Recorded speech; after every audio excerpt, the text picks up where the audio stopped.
At UVA's Karsh Institute of Democracy, we advance research on pressing issues related to democratic governance and civic engagement.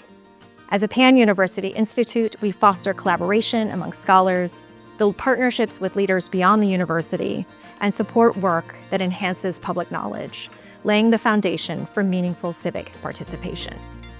Democracy's viability and vitality depend on effective and responsive institutions, on accessible and reliable information, and on robust democratic norms. And we create research pathways in these areas that encourage innovative forms of inquiry and collaboration, which generate both ideas and solutions. State constitutions have always been overshadowed by the federal constitution, and yet state constitutions are at the foundation of constitutional democracy in the United States. And so what we are interested in doing is bringing these constitutions back to the fore so that people can understand how our constitutional republic has changed and what these constitutional provisions mean for Americans in different states right now. What we hope is that this 50 Constitutions project and what it produces could be a useful tool for teachers of students, for adults who are looking to get educated on their state constitution, and just for a general sort of civic engagement with state constitutions at levels that we have not seen in about a century.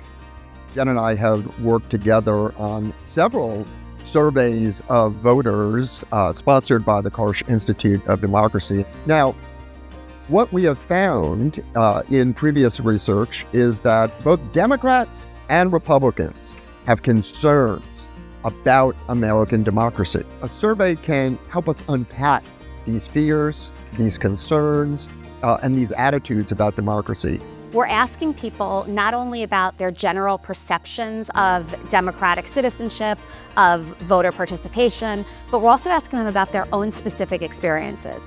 So the resources that Karsh is able to leverage to allow us to conduct a gold standard national survey to answer questions that most political scientists across the country can't answer. So this is a huge service, not only to us as political scientists, but as to practitioners who care about campaigns and elections across the board. I bring anthropological expertise to understand the relationship between society and technology. I'm looking into the ways they co-develop each other.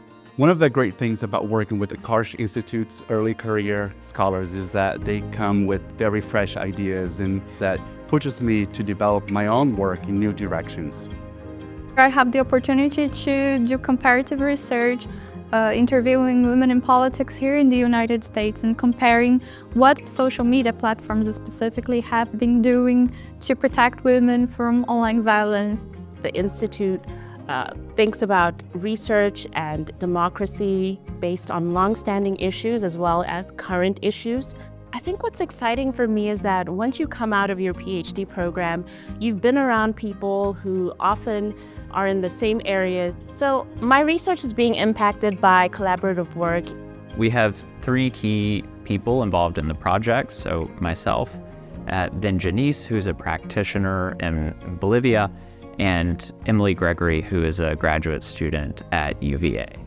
One of the things that's notable about Bolivia and many other Latin American countries is that they tend to have what we call weak party brands, that voters often don't know what parties stand for ideologically and programmatically.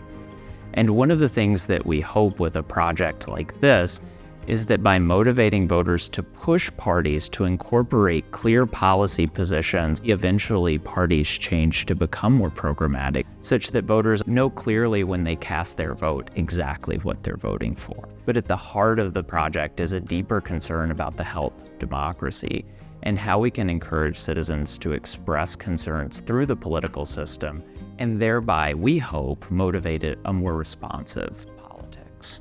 I think this project has been a really fantastic case study in both understanding how to ask good questions, questions that are grounded in real-world problems and real-world solutions, being able to embed my work within the needs of practitioners and these collaborative spaces such as Karsh has been really deeply inspiring for my own work and the types of work that I want to do in the future.